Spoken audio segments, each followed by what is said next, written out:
I love the chase and the hunt, and I set the pace when I'm running. I always take what I want and I always give it 100. Don't need a bank, no I'm funded. Play the game like it's nothing. I'm always thankful for something. Don't take for granted, stay humble. Now wake up! It's time to look. What's up, everybody, and welcome to the Kamen Riders. I'm your host, Josh Meek, the Uber Geek, joined, as always, by my good friend and my cohort, Toby Tobes. What's up, Toby? Hey, it's your buddy Toby, aka Beep. that was just great. Just pure doxing yourself last time around.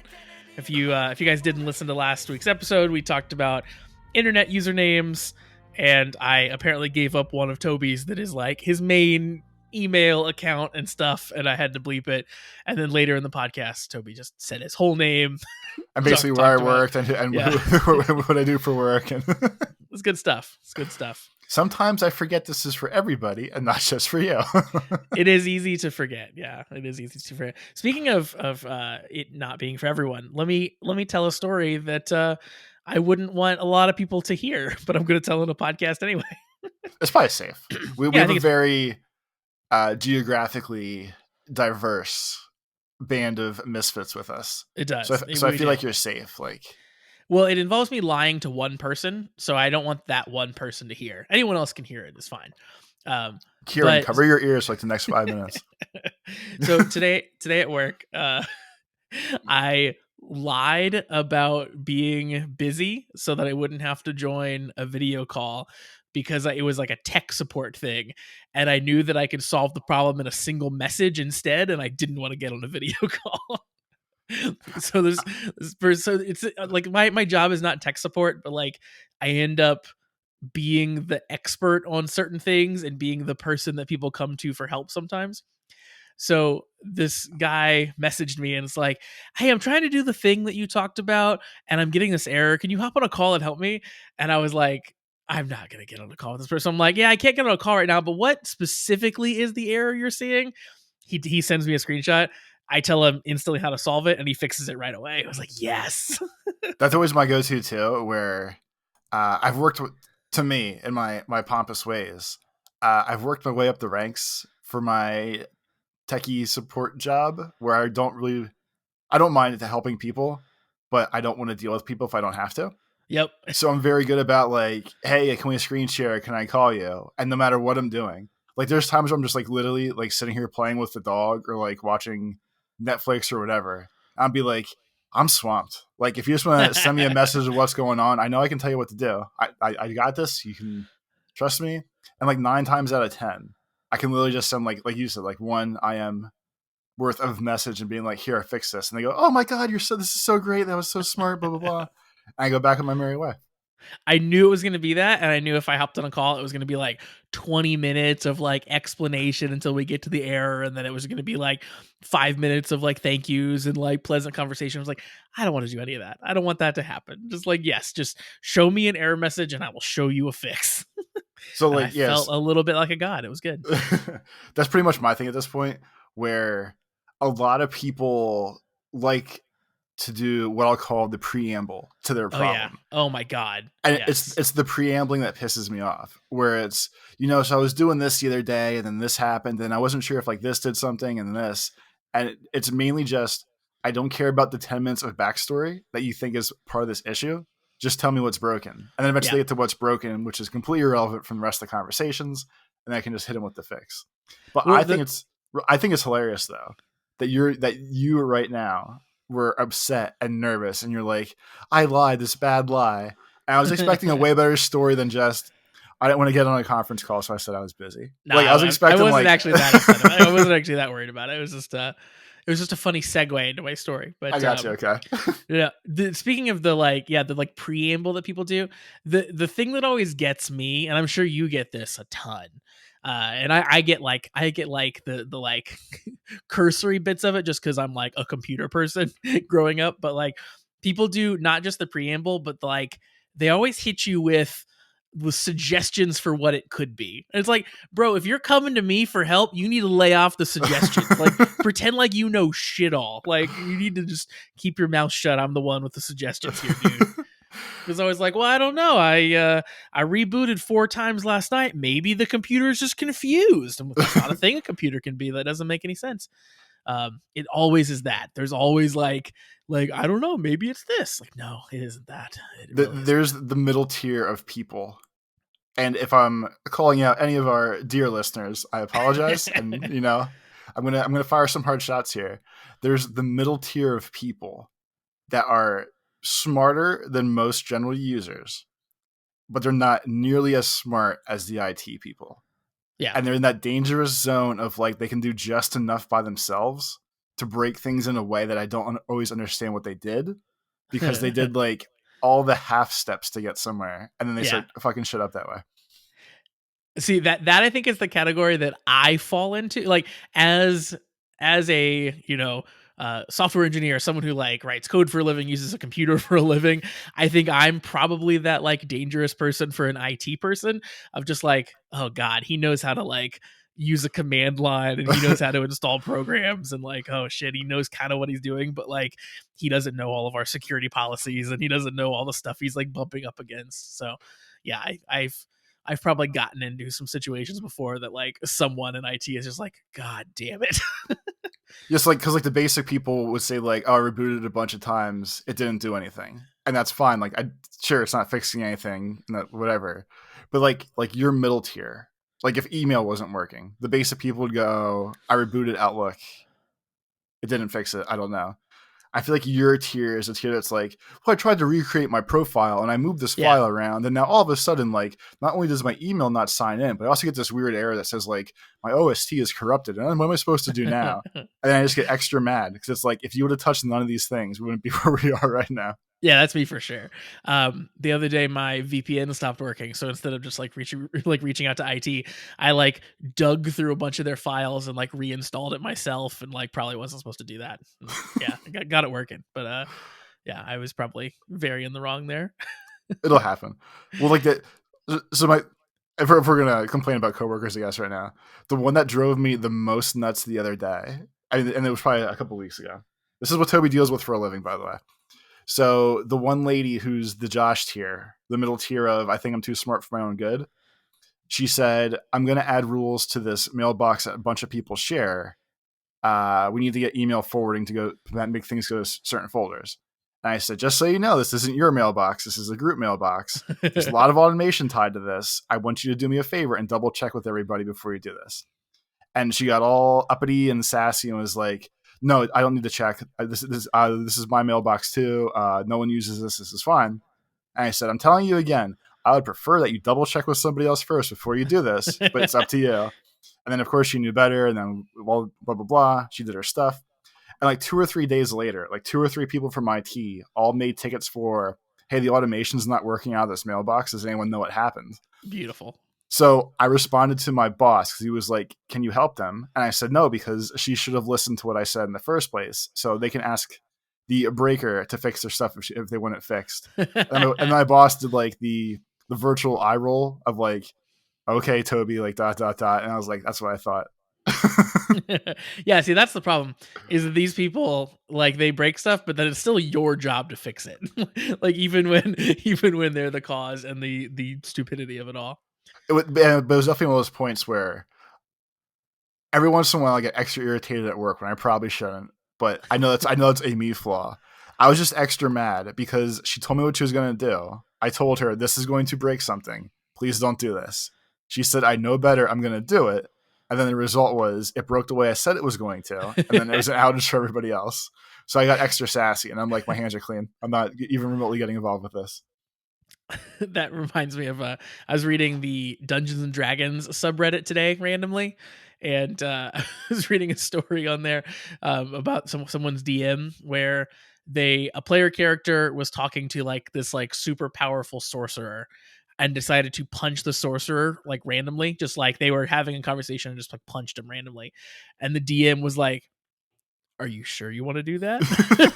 And the player character was like, yeah, I'm definitely sure. I was like, okay, roll to hit. Yep, that hits. And then like, obviously because you're a level 3 barbarian and you punched a level 20 sorcerer. The sorcerer killed the barbarian instantly, and the player character like got really pissy and like left the house or whatever. Like you wouldn't talk to them in real life. It was like, you fucked around and you found out. Like it's just, you understood the consequences. You got the like, I think you probably shouldn't do this. You did it anyway. Well, and especially like obviously that's a like the gaming thing, but there's a lot of DMs that depending on the person they wanted to be wouldn't even stop that from happening. Like Yeah. I give that the specific situation here. I give the DM credit for even saying, "Are you sure Are you about sure? this?" Yeah. Because usually when anyone asks you, "Are you sure?" and you know they have information that you don't have, Yep. there's probably a reason they're nicely nudging you, like, "Hey, this seems like a stupid idea. You probably shouldn't be stupid." And to tell the full story, I guess before this guy stormed out of the actual house of away from the actual humans, like the DM even like put together very haphazardly a very quick story reason that they could like resurrect that guy too. So he was out of the game for like 30 minutes and then they brought him back with no consequences. So like it was sort of like, you learned your lesson. Okay, let's get back in the game type of thing. So yeah, super credit to that DM because yes, totally. You could have just killed that guy with no remorse and made him roll a whole new character, but you didn't, but he was still pissy about it. Yeah. So that guy clearly was a moron, just like this lady. If someone That's one of those situations where even though I shouldn't laugh at those things, if I was there in person and not the ragey one, it would be one of those moments where I would probably break in laughing, and then the more mad they got, the more I'd probably laugh. Because every Oh, once me in a too. while, things just they rub me the right way, and I just can't stop laughing. And even in like wildly inappropriate situations where I know someone's very mad and looking at me like, "You should really stop laughing now." Once I actually break past a certain point, I can't stop. Like I gasp for air. I just can't stop. I think this person would be that for you. The description of this character's player character, player that was playing that character, was like they're that person all the time. Like they're always the person who like is just causing problems for no reason and like just not really like playing the game right, like attacking the other characters just because it's lol funny and stuff like that. And anytime I've ever had someone like that in my life that is just like that you just want to shake, just be like, just do it the right way. I've always been like it's in my nature to be the person who like pokes at that person and I can't just let things go. I have to be the person who like makes them cry, kind of, you know what I mean? The real So Josh yeah, is coming out right now. it really is. Yeah, there was a friend that I used to hang out with. I don't hang out with anymore because he doesn't like me, doesn't want to hang out with me. But Because Josh made him mad. well, like it was one of those things where like again, none of us liked them, but I liked this person, but I was the person who would say things sometimes. So then I was the person that they didn't like because I would vocalize what everyone else was thinking. So yeah, that's me for sure. Anywho, yeah, people are terrible. Power Lie Rangers. to everyone. Or no, Kamen Rider. Whatever we're doing here. Speaking of Kamen Rider, Toby, let's jump into emails. Let's do If it. you don't mind. If you guys want to send us an email, you can send those over to cast@kamenridersucks.com. We have one email this week. It comes in from Josh from Indianapolis. It goes, "Hey guys, long time, first time. I'm a big nerd." No, there's not really an email from Josh because I'm Josh, but Toby, I do have something very special for you today. I was inspired by our friends recently who have sent us in games to play, and I have created a Kamen Rider game for you to play. Okay. So this game, Toby, you are going to be guessing whether I am telling you a Kamen Rider or a tarot card. This might be one of the ones where I surprise you and just pull unlimited knowledge out of my ass and just win. I was wondering. I thought that you might have some like passing knowledge of tarot, but we'll see. We'll see how we can do. Okay, we'll see how we can do. First up, sorry, as well, I should tell you. These writers are like they're all secondary writers. So like not like the main writer of a show, but more like the KWA level of writer. Okay. Wait, that seems I know what you're saying, but like he seems pretty high. But like Secondary, we have like Kamen Rider Black Sun, Kamen Rider Geats, So they're saying like the game is like is Kamen Rider Geats a tarot card or a Kamen Rider? Like So that's the game's I'm gonna correct? say Kamen Rider in front of all of them, and you have to figure out if the name then that I say is an actual Kamen Rider or if it's actually a tarot card instead. Okay. All right. First up, Kamen Rider Baron. How do you spell Baron? I'm not gonna give you the spelling of these because it actually matters for one. Well, what the fuck? That's cheating. What? No, it's how I'm saying it. Kamen Rider Baron. Yeah, you know, like land is barren, and there's land barons. Like it's the same word, Josh. Okay, I will tell you that it's Baron like the person. Okay. Then I'm going to say that is a tarot card. That is a Kamen Rider from Kamen Rider Game. Next up is Kamen Rider Moon. That seems like a tarot card. You are correct. That one is a tarot card. If you're curious, the tarot card Moon refers to a deep state of sensitivity and imaginative impressionability developed within a womb of deep relaxation. Was it Kamen Rider Moon? Was that card upside down, where it's the reverse, or is it just the right side up? So I wrote down is the moon waning or waxing? Or is I wrote down the like regular form, like the right side up version of all the cards because they mean different things upside down. Next one is Kamen Rider Spectre. I'm gonna say that's a Kamen Rider. That is correct. That is a Kamen Rider from Kamen Rider Ghost. Because Ghost. That's a good name because that's what I was thinking of, and I feel like ghosts are too metaphysical to be in a tarot deck because I feel like tarot decks are more specific, like hard and fast physical concepts and ideas. Interesting thought. Interesting. So here's my next question that's gonna blow your mind with this because it's gonna be the exact opposite of what you just said, Toby. Kamen Rider World. That sounds like a tarot card. You are correct. You got that one, yeah. The world card points to the presiding wisdom which upholds life on this and all worlds. That's fancy. I like that tarot assumes aliens exist. Different planes. Yep. Next one is Kamen Rider Justice. That's a tarot card. Yep, you got it. Nice job. Justice tarot card has to do with the moral sensitivity and that which gives rise to empathy, compassion, and a sense of fairness. So, justice. That makes sense. But I blasted that one right out there, too. Next one, Kamen Rider Knight. And I'll tell you, this is, again, the person, the Knight. Okay. Then I'm going to say this is a Kamen Rider. It's actually both. So Kamen Rider Knight is from Ryuki, but also there are like suits in tarot cards. So there is a Knight of Cups, Knight of Wands, Knight of Swords, and Knight of Coins. Oh, so interesting. It falls in both. Everyone's learning a lot of shit today. Next one, Kamen Rider Meteor. I'm going to say that's a tarot card, too. That one is a Kamen Rider, actually, from Kamen Rider Forze. Pretty cool looking guy. Isn't that the High School Musical one? Forze?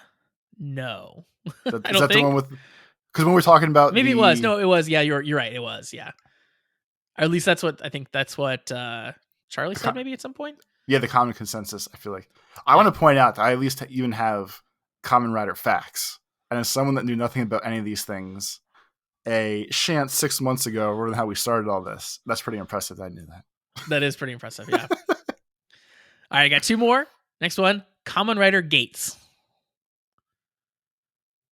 I'm gonna go tarot card again because like gates to heaven, gates to hell, gates to the underworld. That's what I was hoping you would think. It's actually Kamen Rider from Kamen Rider Geo, and it's Geiz. That's how they spell gates.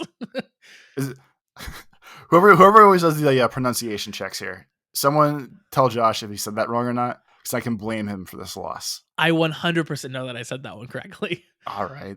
And last but not least, Kamen Rider Temperance. Again, I'm tarot card. Correct. That one is a tarot card. The Temperance card is a reference to the soul, classically female. The woman or angel in the Temperance card is mixing up a blend of subtle energies for the evolution of the personality. Ew. We're evolving our personalities as we speak. And now we know a little bit more about Kamen Rider and tarot. I started the game. I wanted to do Kamen Rider or like astrology sign, but everyone knows the astrology signs. So I was like really trying to find something that's like silly and astrology related that also kind of sounded like Kamen Rider. I forget which one it was, but there's one where it's all astrological signs. I don't think it was Forze or how the hell you say it, but one of those, or Oh, an actual season, you're saying? Actual yeah, season? like I'm trying to think which one it was. There's one where the second tier of bad guys all have actual constellations on their outfits because it's that driven or tied to stars and moons and stuff like that. Oh, there is a Sentai that is slightly astrological in nature. Oh no, I was right. They're called Zodiarts and they're from Forza. Oh, okay. There you go. Like that is the second tier of thing. Interesting. Here, since we'll do what we always do, I send you secret DMs while we're recording. Like this guy is the Cancer Zodiart, but like if you look at his actual costume, where the white circles are, it's actually the constellation for Cancer. Oh yeah, and they that's all cool. do that. That's very neat. They all do that, Josh. Other than that, he's just a big crab, but that's pretty cool. I mean, that's what Cancer is. He's no crab Hitler. I'll say that.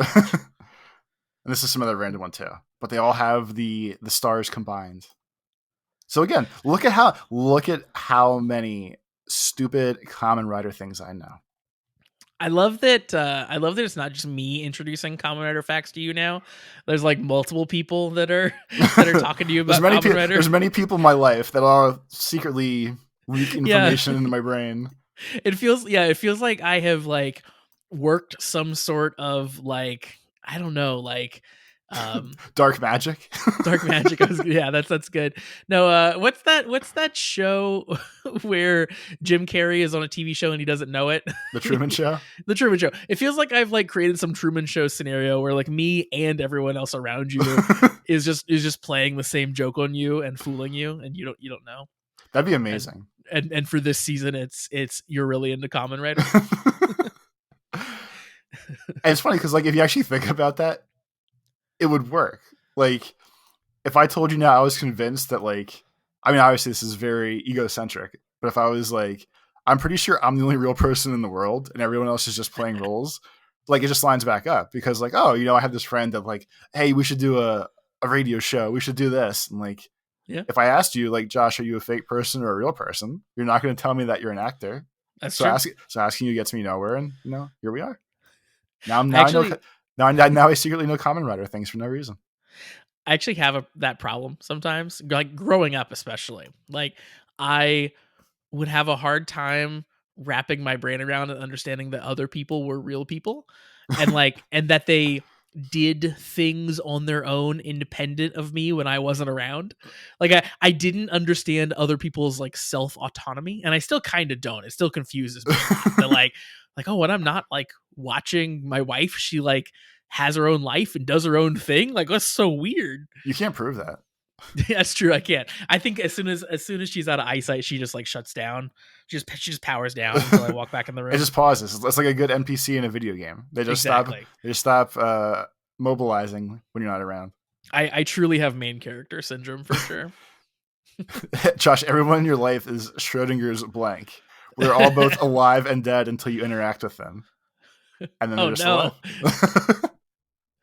So I kill everyone who I love eventually. Is what you're saying? No, you just don't know if they're doing anything or not. There's no sad morality tied to this. It's just even though you're saying like, oh, I grew up and now I realize that people do their own things when I'm not around. You still can't prove that.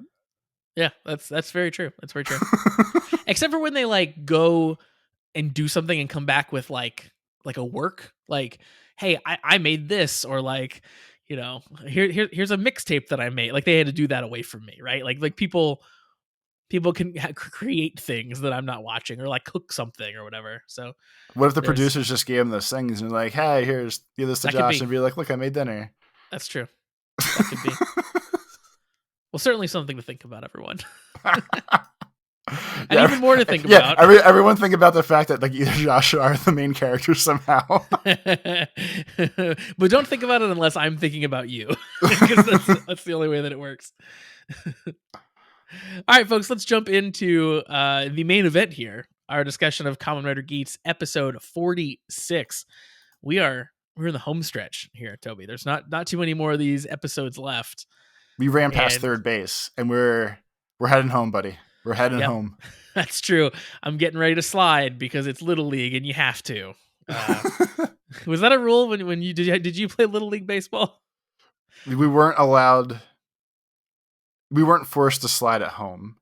Okay. But you also weren't allowed to get in front of the person either. Like if the catcher went to go for a collision, like I think it was an automatic safe base. Like you weren't allowed to like quote unquote interfere, even that's what people would do. Oh, fun. Yeah, for some reason there was like one year where like it was a rule. I don't remember if it was on my team or on the league, but like the rule was like you had to slide it home. Even if you had like hit a home run and the ball wasn't anywhere near you, or like it wasn't, like if it was like an easy, like just going to run across the plate, you still had to slide. And that's a weird skill to be building in kids who probably weren't going to be playing baseball like the next year, because only like 10% of them were going to go on to play like high school baseball or whatever. And also like sucks to be a parent at that point, right? It's so dirty. Just every game just going home covered in just dirt. Anyway, what's always the best part about like most baseball uniforms? The pants are always white. Yeah, they were all white for sure. And in a sport that you slide through dirt and get covered in filth, you pretty much wear white clothes. Yep. I think our options were were white or a very light gray, and either way, you slide home one time, and the rest of your game you're brown. You're wearing brown. Because me, I'm also not a very graceful slider. If I'm coming in, I'm coming in hot. You know what I'm saying? Josh is flying in, falling over, whatever he has to do. Yeah, it is. It's not picturesque, we'll say. Kamen Rider Geats episode 46 also not picturesque, Toby. But Sumi's looking a little picturesque because she is back in her black hair. She's back in her normal attire. She's been, fully absolved of the whole goddess thing that's been going on because it's been transferred over to our good friend Ace. The new goddess. Yes, the new hotness, the new goddess. He and Keiwa, he remade the world once again. He describes it basically as like he and Keiwa together, their wishes together, remade the world, and they both get transported into sort of the, floating platform nether realm where the goddess hangs out. And right off the bat, he gets like lashed up and tied up, kind of similar to how Sumi was, but with like rusty barbed wire. Just like the intro, Josh. They've been teasing it the entire season. You're right. Yeah, it is just like the intro. There's no Sumi gun yet, though. That was the first thing I thought of. As soon as the freaking... Well, I guess because I've been hammering home, I want the intro to be real for so long. Yeah. The whole intro is just living rent-free right now. So as soon as the barbed wire went around him, like my just immediate instinct was, oh, it's just like the intro. That makes sense. They've been hinting towards this for months. That's awesome. Yeah, I guess I didn't connect it because like the hair is white and stuff. But yeah, no, that's awesome that we finally got the barbed wire. Now we just need Sumi to pull the gun. we need her to pull the gun. Yep, that needs to happen. I will say, I guess we did get like a negative Sumi at this point. We got like alter Sumi who might totally pull a gun on Geat. Does that make sense? There's still a chance. Fingers crossed.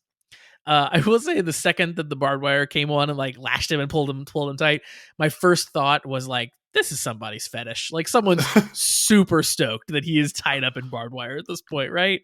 Like, wouldn't that also the God / Jesus-y vibe is totally someone's into that too. Yeah. Wait, because even like with the barbed wire stuff, like the whole Jesus thing when he has his little crown of thorns, and now Geats has his arms of thorns.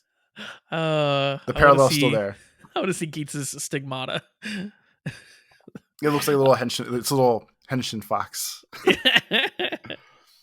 um, also hilarious the barbed wire. If you like think about it for a second, like it's hooked up to the pillars that are way above him, but he's acting as if it's like pulling him into the ground because he's kneeling. Like he could just stand up and the slack would be off of the off the barbed wire. I kept thinking about that throughout the episode. Like, why don't you just stand up? What's going on? Wait, well then Sumi's was like that too then, because she was Yeah, like, no, hers was exactly like that too. Yeah, now that I think about it, like she was like quote unquote tied down, but her arms were being held up. yeah. So like, yeah, if she could get her feet under her, she could get some slack. Now she was still like there were still handcuffs, I think, that she was in, which makes more sense instead of just like wrapped around your arms. But yeah, she didn't have to have that tension on her arms. But anywho, we get some scenes this episode too with Buffa and Neon. They're doing a little bit of a hang sesh because they're the two that are left. The ones that are still associating properly and not arguing with each other and getting mad and exactly. And we also find out that the VIPs are a little angry about the current happening because they didn't get their bad end. Dang it. So Jito, tries to appease them. And this is where he creates the reverse Sumi, essentially. He creates her as a future goddess of destruction is his plan. And he uses the little tear that he had grabbed from the old Sumi. Well, the craziest thing of all this was like they hammer home the whole time. Oh, we're playing the bad end game now. Yeah, the bado endo game that they keep saying over and over again. Out of all the games that they played, like not the main Desire Grand Prix and everything, but like the bad end game seems like it would happen way before the Jumoto Grand Prix or like the Destruction game or anything else. Like this is like the softest adjectived game out of all of them. I feel like that's not the main one, and somehow this is the final thing. Yeah, they've been like flowing pretty smooth between them, I guess, for the last couple. Like we had the Apocalypse game, which was all the parasites and stuff, right? Or they might even call parasites a separate thing too. Exactly. So it went from the Apocalypse to the bad end. Like you would think the bad end would lead to the Apocalypse. This is bad. You would. Bad name convention. They're still desperately trying to like name these arcs when there really doesn't need to be. But the Bado Indo game is beginning, and Jito pulls like a hilarious move. He like announces it to the world, where basically he comes on a big TV screen and he's like, "Yo, I'm from the future. You past people are all gonna die a horrible death. Get ready." We're playing the game, which I thought was pretty great. You would think would cause like some mass pandemonium, but people seem to kind of take it in stride. I don't know. I guess if they're vaguely, it's hard to tell if they're like vaguely aware of the world or not. Where at this point it's just like, oh, it's happening again. It's just like, well, we've wondered that before, and obviously they've remade the world so many times. Like, who knows what people like remember and don't remember from each remake? But like, there was that one point where like, what was it? Neon's dad was talking about like, oh, people are like 14% aware of Giamato activity. It's like, so the whole world should know at that point. Like if 14% of the people are aware of monster attacks, then everyone should be. It's it's not a thing that would travel slowly, I would imagine. Nonetheless, we move on from there, and Daiichi gets his magic tree back. Toby, he gets his tree of life. I thought we'd never have to see it again, but here we are. It was very inspirational. His stupid, ugly face still had the Band-Aid on for no reason, even though we should be days past the last time we saw him with his taped up giant Band-Aid. He went from, yeah, exactly. Just for like a timeline of events for Daiichi. He went from like bedridden, couldn't move to I just have a Band-Aid on in what felt like instantly, like 2 days or something. And now he's gone from I have a Band-Aid on to I have a Band-Aid on in what feels like a week. Like, just that last little bit can't quite heal it up. And that Band-Aid gets dirty in this episode too. Like it does. It looks extra gross and filthy. and it's right next to his mouth. I don't know why, but anytime you see someone with a Band-Aid on in a Kamen Rider show, 9 times out of 10 it's like right up next to their lips, and I don't know why they always put the Band-Aid there. It's very strange. I guess it's not covering up any of the money makers. They keep it away from other things. like the cheekbones, I guess. So Daiichi's magic tree is there. He's kind of stoked that it's there, but as he is checking it out, Baroba and Kekara show up and basically are like, "Hey, give me your stupid tree," and they fight. Neon and Buffa come to protect Daiichi and kind of save him. They pull him back to the lounge area of the Rider room, and then they have kind of a showdown, a heart to heart. I don't know. So Sumi and Punk Jack kind of wait behind a curtain, and Buffa and Neon, have to like talk to Daiichi about like, he's like, "Why'd you save me?" And then they're like, "Oh, because it's the thing to do. Can we bring Sara back?" And they kind of go over all that stuff. You've been telling us the whole time you could bring Sara back. So, can you actually bring Sara back now? We saved you. Can we do that Sara back thing? Of all the things that this show has done, they have set up this whole like the tree can bring Sara back. Like they really wanted you to know that the tree was going to bring Sara back, like before it happened. Like they telegraphed that more than anything else that they've telegraphed in the whole season for some reason. They seem more invested in the "Can we bring Sara back" chronicles than a lot of the other arcs they did over those short, like end of one episode, beginning of next, solves the problem right away arcs they did a bunch of. This one has been like, but Sara though, for real, for like, what feels like 4 or 5 episodes now. Yep. Sara's dead. Guys, did you know Sara's dead? We're really sad about Sara dying. There's a tree that Sara was in. Do you think she could come back from the tree? I heard she could come back from the tree. Did you hear about the tree? Sara's in the tree, guys. Yeah. That's so finally. We don't have to hear about the stupid tree anymore. But I guess we do have to keep hearing about the tree, because we're going to keep talking about it, because Baroba's very excited about the tree. So in the Bado Indo game, we find out that the VIP in the game, so like the audience members and specifically the important ones, Kekara and Baroba, they get to just like hop in and just like cause problems. Like there's no rules about the audience interfering. As always, they just cheat. They've been working these angles the whole time, and now what's once more? Make up the rules as you go. So Baroba decides that her wish, and she's talking to the evil Sumi, is she wants to use the tree of knowledge to create basically super Giamato and to use the humans in it as fertilizer. So evil Sumi says she's going to need Baroba's spark. They do a handshake, everything lights up, and then like the wish do magic. begins. The magic happens. The tree starts eating itself or catching on fire, or it's kind of hard to tell what's actually happening. But it looks like it's burning. That's a good metaphor for like the last few episodes of Geats. Like if basically 40 on, I was like, and then it feels like something happened that we just made up on the spot, and magic happened. It's all fine.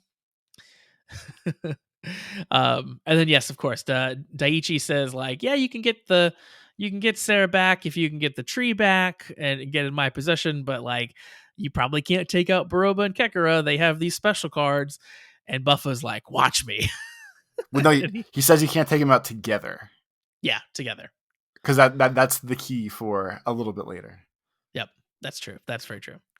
So Buffa, of course, decides he's gonna go check it out. He's gonna go handle it. It's the right thing to do. Really, this whole episode was me realizing once again, Buffa's the best character in the show. I think. His whole reason for existing makes a lot of sense. This whole Sara thing he's like believably guilty about it, which I love. Like it all checks out. It all fits into his character. He's human on the inside after all.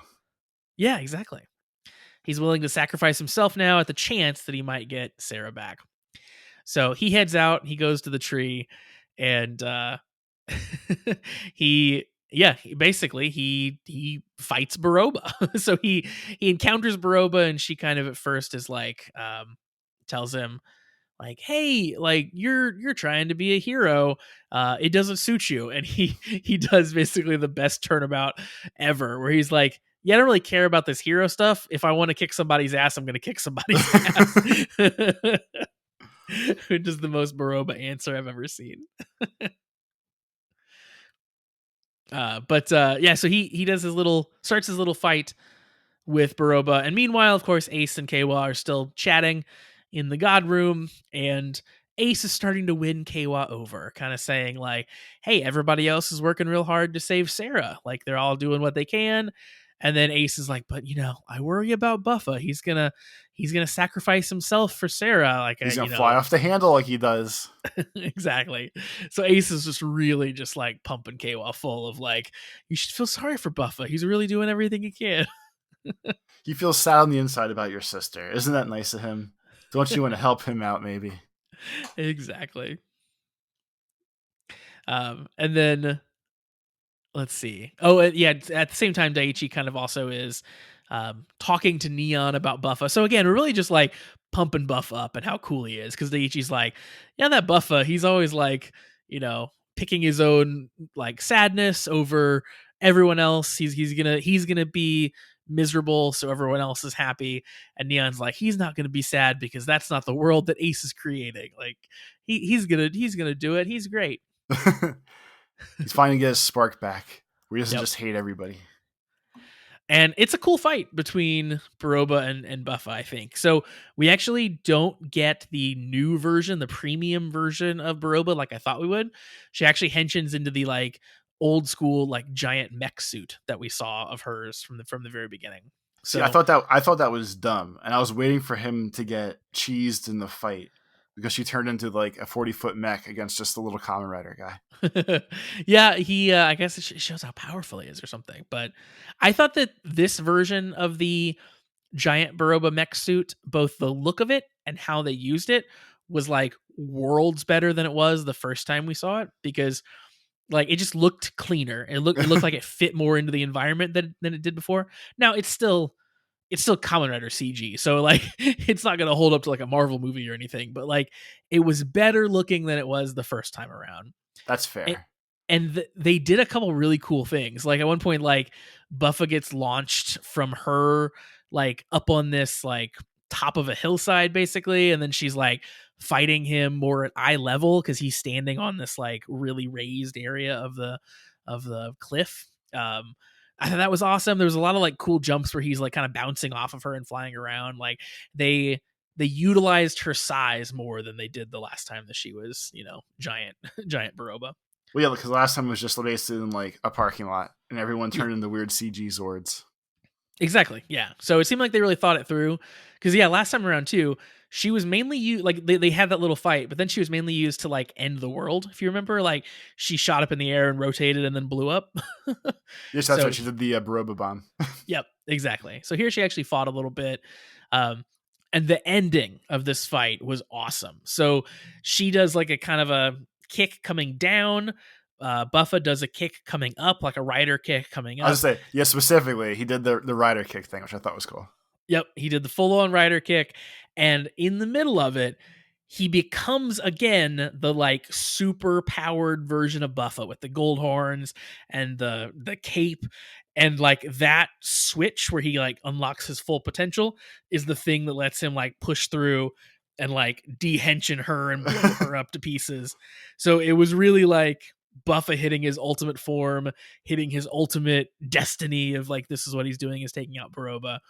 That was awesome. I really loved that as like the little bow on the top of Buffa's whole arc. I thought that was really cool. I thought it was a cool way for him to, I mean, not go out, but like that could have been how he went out. But yeah. I was sad that poor little Baroba's dead now. Yeah, she has a few like words to say as she's dying. She's got blood all over her lips and stuff. But his whole thing was like, we should be buried in the same grave together, basically. Right. And he was like, no, I really don't want that. We're good. It's like a weird request. I have a different pitch. No. How about no? Yeah, he's like, yeah, we're not gonna do that. I don't like you as much as you like me. We're breaking up. That's been her vibe the whole time. Just because I think before she like, as she's about to do the big kick on Buffa. She says something to the extent of like, oh, well, I guess I'll at least get to crush my own fave or something like that. Like she's still calling him her fave after Yeah. all of this, which is fantastic. While that rider kick was happening, I was thinking of like all the stuff that Buffa has went through where like he literally died once, came back as a zombie Giamato. Like he's had a hell of a season out of most he people. he really has. That was the point of like in my brain, I realized like, God, Buffa really is the best part of this show. Like everything he's gone through, he's fantastic. Of course, at the end of that fight, he's pretty wiped out. Kekara is none too happy that Baroba, lost the fight. So Kekara is kind of coming straight for Buffa, and Kawa jumps in and saves him. Bum bum bum. No more emo haircut, no more stupid face. Just looks like the sweet, loving, nice boy we've known the whole time. Yep, sweet boy Kawa is back in full force. Zero transition, really. It was a very, very quick change. As the show really does more so that we were joking about. We did this thing for half an episode, but we're good with it now. Let's go back to the way things are supposed to be. Exactly. Yeah, I still kind of wish that Evil Kawa had gone a different route. Like I think it ended too soon. I think he was really good at that. So I feel like we could have eased into it slower and we could have resolved it later and had it mean more. But it's good to have Pretty Boy Kawa back too, I guess. Like it's nice that they're all friends again. But so Kawa and Buffa have a little heart to heart here, basically, where Kawa's like, hey, thanks for going so far to help Sara. Buffa apologizes and Kawa says like, hey, sorry, sorry I didn't believe in you or whatever. Yeah, like their apologies to each other, I think was like the most charming part of the episode, where like the person that like from the beginning to now, the person that Buffa probably hated the most was probably Kawa. Like, because I mean, Geats is obviously the powerful, annoying one, but like Kawa, like the little whiny nerd baby that Buff always had to like yell at or bully around. And now they're very same page and like we understand each other. It's okay. Yeah, I think Kawa was the one he like just couldn't understand on a fundamental level at the beginning. Like I think Buffa like got Geats' whole thing and hated him for it, but I think Kawa was more like, I don't get what this kid is even doing. Like, and yeah, now they're like they like you said, have a mutual understanding, have a mutual respect for each other. They both know they will go as far as it takes to protect their ideals or whatever. Yeah, they're pretty similar when it kind of boils it down.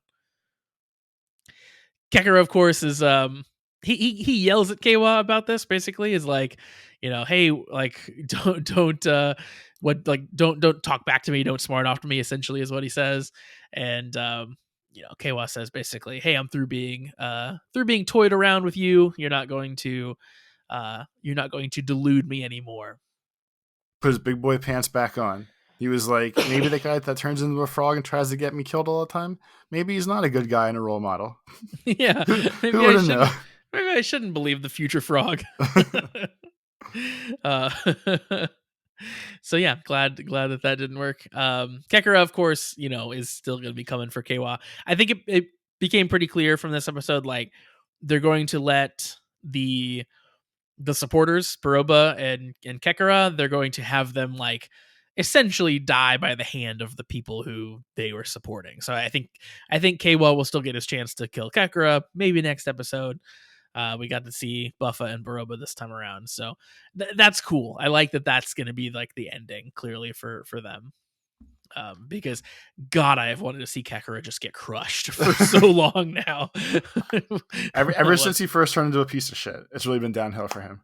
Yeah, because I liked him at first. Like he was a fun little frog guy.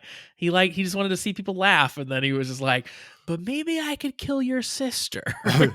You'll never be the best Kamen Rider without infinite sadness. And by that I mean I'm gonna plan to get your sister killed. Yes, I'm going to create infinite sadness with my new friend, the Giamato girl. She's normal. Let's be friends with her. And then, of course, the kind of I guess, climax of the episode, the ending of the episode here. Um, Again, speaking of the show where just like they could just make anything up that they want, it doesn't really matter. Daiichi has like a weird magic potion that he hands to Keiwa, and Keiwa pours it on the bottom of the tree, and Sara pops out of the tree. It just works. It's fine. Sara's here. Well, like, and the part that was like, I'm glad it worked. That's all well and good, blah blah blah. But like, it just happened so quick, and he had this like with how much juice was in the potion bottle. Yeah. I would think more people would have came back out of the tree hell than just literally his sister only, because there was a lot. It is great. It only got Sara back, no one else. I thought the tree was gonna like dismantle and all these people were gonna show back up, but literally he pours his entire bottle out and it's just Sara. With a little dirt on her face from being stuck in the tree. Because she was a tree girl. Yeah, exactly. I don't yeah, I mean the whole premise of this tree didn't make any sense at first. It continues to not make sense. And are they just gonna leave the rest of the people in the tree now, or are we gonna get them out too, or what's the vibe? Well, we needed the wishes to come true to make the more powerful Geatsing commence. So I think eventually when he fixes the rest of the world, the tree will be fine. Okay. But he just needs more power from the prayers and the wishes of all of his friends. That makes sense. One thing I'm glad that Sarah's back. I genuinely am happy that she's back. I missed her. And I know I'm happy that Keiwa's happy. But I really loved in this scene, you get a shot where Buffa, with blood on his face after having just defeated Baroba, just is smiling happily, looking at Neon like, man, it's great Sara's back. I'm glad that this all worked out. We did it. Just the pure joy in Buffa's face, like, is great. Seeing him smile is really funny. And like seeing him smile and like sharing a smile with Neon is just like blows my mind. So I'm happy that Buffa's happy. It's basically what I'm saying. As we all should be. Yeah. He's like the Grinch. His heart grew 3 times today. It did. Certainly did. And then the episode ends, so we get a shot again of Ace in the goddess area. And I guess tell me your interpretation of what's happening at the end here. I think he's full blown getting turned into the goddess statue. Okay. That was my thought as well. It was like his hand is like solidifying into stone, right? Like the good things are happening, but he's using his power to do so, and it's making him turn into the stone version. Okay. So I feel like it's more on a timer, like it's a quote unquote timer now, where like yes, Keiwa got his sister and good things are happening, but because like Ace has to use wishes and wish power to do these things, he's also doing the bad part where he gets turned into the statue guy. Perfect. Yeah, that's pretty much my read as well. Also, make sure that you were having the same read. I went back and watched a couple times because like the effect that they show happening kind of on his hand is a little confusing because like it kind of also looks like the barbed wire is falling off a little bit, but I think they're really trying to show that he's like turning into a statue, which obviously makes sense. Yeah. Well, the rule for this week was the person with the power of creation will eventually have their will erased. Oh, okay. Then that solidifies it. So yeah. Yeah. So he's going Stone Boy and losing his free will. It's kind of cute. Like he clearly is he knows that that's happening, but is still kind of like determined to make everyone happy. So he's doing it. He's doing it for his himself. friends. He's doing it for his friends. He is his bestest of friends. So overall, I think I really liked this episode. I thought that the whole Buffa is going to be badass just one last time was very cool. I like that he got his little moment. I was the way that they presented this whole episode, especially like around Buffa, I was certain he was going to die. Like they keep like presenting it in a way of just like, God, remember how cool Buffa is? Buffa's such a good guy, man. He's really thinking about all the things that he's done this whole show. Like they kept showing it over and over again. I was like, oh, he's for sure going to die in this fight. And then he didn't. So I was happy. Did you ever take notice of the episode titles when it says them on the screen? Yeah. It's called, it's like farewell or goodbye Buffa. Yeah. So between it being, or it's Michi, like the familial version of his actual name. Yeah, Yeah. we don't ever actually call him his actual name, but yeah. Yeah, so like going in with the mindset of, I wonder if Buffa's actually going to die. And then him just getting his ass kicked the entire time, and everyone's saying like he's going to sacrifice himself to save Sara. He's going to die. He can't beat both of them. He's going to sacrifice himself to save Sara. I was really expecting that when he did the rider kick thing to Baroba, I was still expecting him to either lose that fight or him die when he was like breathless and letting her do her last monologue. Yeah, I could have easily seen them both die there. You know what I mean? Like, just like, well, you're dead, but I also have some mortal wounds that I'm not going to come back from. Yeah, exactly. So I'm happy that that didn't happen. It all worked out somehow. Yeah, I just want my little buffalo to be happy. Just my happy little buffalo boy. All right, folks. So that's Kamen Rider Geats episode 46. I think that's going to do it for us for this week. Like I said, we are in the home stretch here. Not too much more, but we do know we're probably going to have to get a frog fight in before the season ends. I'm gonna have to see KY kick a frog's ass, and I'm excited about that. Well, so you figure that has to be one of them. Yep. So that should be one episode. Sounds like 47. Okay. They all have to fight the new producer. Okay, 48. Yeah, because he's a crazy Kamen Rider. Yeah, so they'll have to like all team up for him. So he should be one episode, and then they're gonna have to. All right, so let's do final episode predictions once again, since we're right there. Sure. And I'm really just throwing it out there so I can say my prediction as I'm sounding out these last episodes. I feel like Ace has to go full goddess statue first. But then everyone's going to be so happy and friendly. And they all know if they put their wishes together and wish for something, it comes true because it's a more powerful wish. So they're all going to wish Geats out of the statue to end the show. That seems reasonable. Yeah. I mean, like, I think I would like the show where he just goes goddess and then, like, sacrifices himself and he's just gone. But, you know, there's enough, like... There's enough like after show stuff that happens and like they bring riders back enough. I don't think they would end with like the main rider dead. So yeah, he doesn't have to die just because either like he goes statue or he quote unquote we'll call it ascends to heaven with his heavenly mother. I could see happening too, as like the happy spirit of Geats is now in all of them. But I really think that they all have to do one last team up as a group. So whether that be like the second to last episode be them wishing Geats out of the statue or that being the actual ending, I feel like that has to be a thing where they all the other friends realize we can do this together, get Geats out, and then they have to take down the producer guy. Yeah, I think that's right. I think that them doing it without Geats is important. Like he gets them as far as they can. He goes full statue. They have to work together. They have to pool their own wishes and help Geats then get out. I think makes sense. Then there's probably the big like yay rah, everybody works together team up at the very end.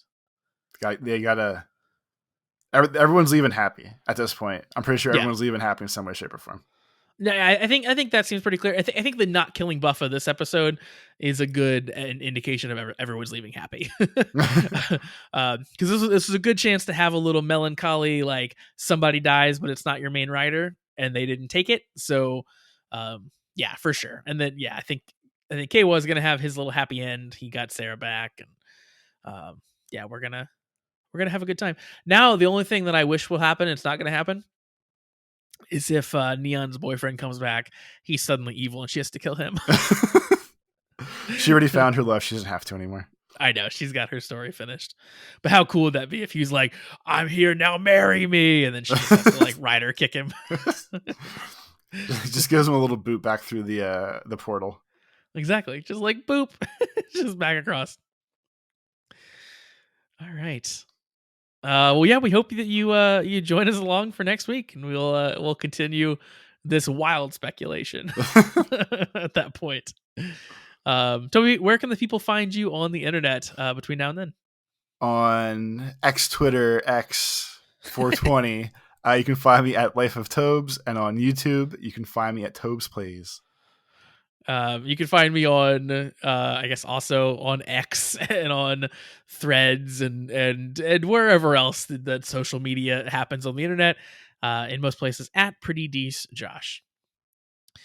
All right. So yeah, tune in next week for episode 47 discussion of Kamen Rider Geats. And send us an email if you want to do that again, cast@kamenridersucks.com. And you can check out all of our past episodes. Now is the time to catch up on all of our Geats discussion in preparation for the next season of Kamen Rider.